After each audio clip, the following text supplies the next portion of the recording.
Greetings everyone and welcome to a new Outriders video.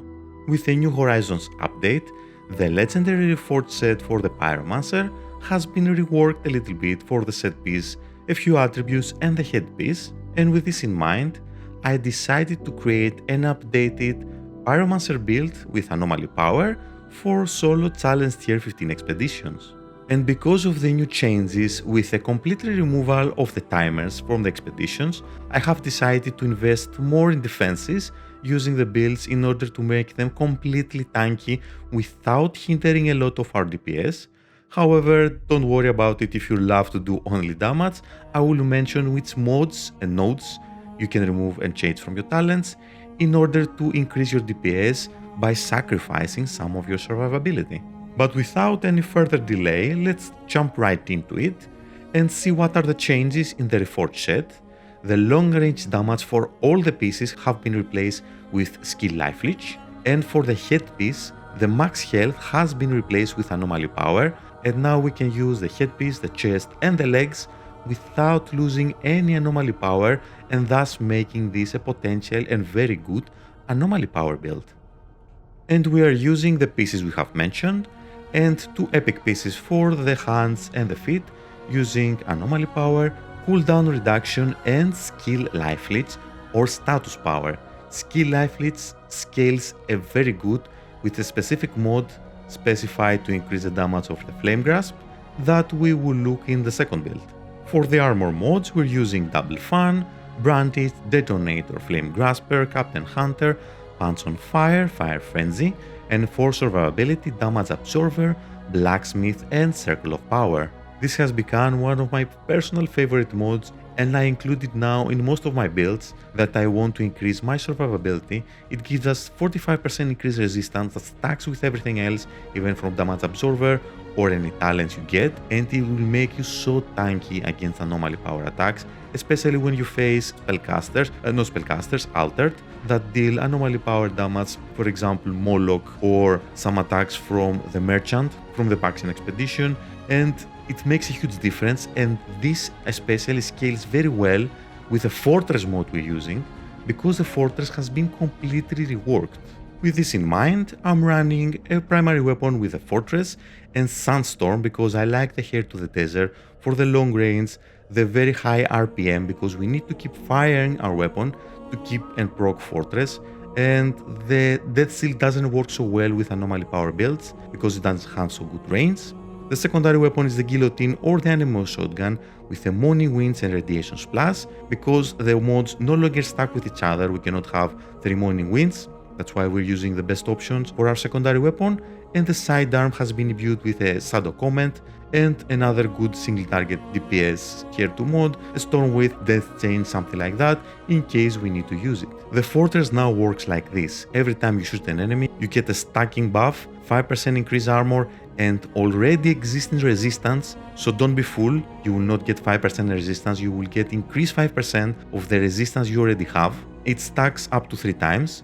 At full stacks you get double the benefit, so 30% increased armor and 30% already existing buff resistance, and 30% increased damage for everything for 10 seconds. This may not work well for most anomaly power builds, but it works very well with a Pyromancer for a couple of reasons. We don't need to aim down the sights to shoot the weapon to proc the fortress, and we can still use the overheat without interrupting the shooting process, so you can fairly proc fortress very good. Your rotation is very smooth, and you can have fortress mode up when you're using all your skills and take 100% benefit from its damage, and I do believe it's worth it. I have tested with and without the fortress, and I personally like it because it works both offensively and defensively, and it's very rewarding, especially if you invest a little bit in defenses.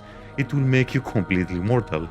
The 3 skills we're using are Feed the Flames, Thermal Bomb, that take benefit from the Reforged set. The third best option in my opinion is Overheat. It takes benefit from the Fortress mode, and it triggers Thermal Bomb very fast.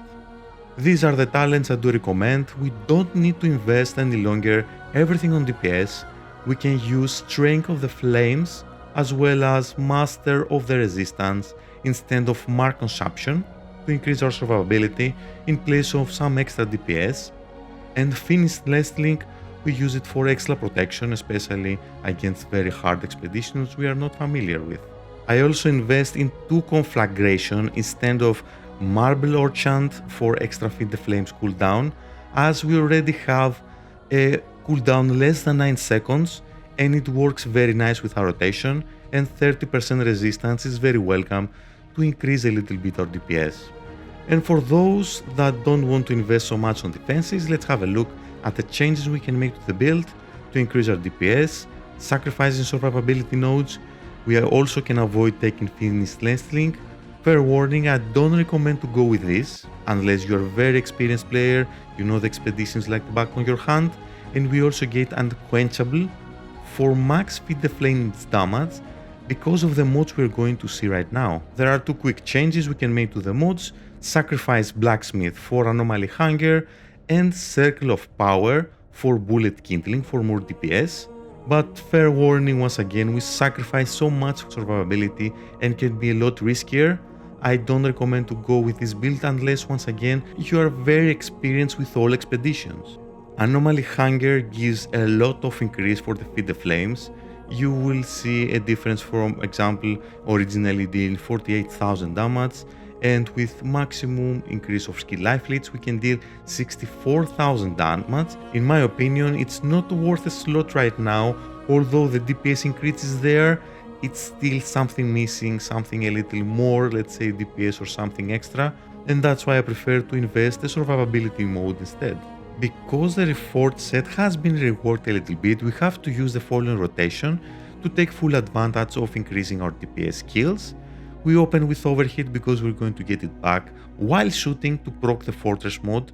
Once your weapon glows green, you will get the benefit for 10 seconds, and then we can open with Thermal Bomb to get a 75% increase for Feed the Flames and use the Buffing the Flames to buff the next Thermal Bomb that we're going to use, and then use Overheat to proc every Thermal Bomb for low ranking enemies. Switch to your Morning Winds to kill any surviving enemies or just damage a lot elites, and switch to your sidearm to proc the Shadow Comet in case you just want to do a little more damage to the elites nearby.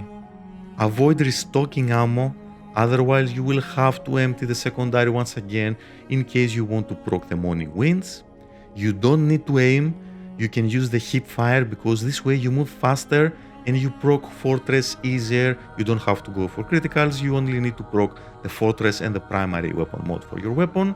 Wait for the Fortress to proc for max DPS for using all your skills. In the meantime, you can use the Overheat because it has an excellent AoE and crowd control capabilities with a very nice cooldown. Kite and kill the smaller enemies near the elites while they are affected with Thermal Bomb Explosion.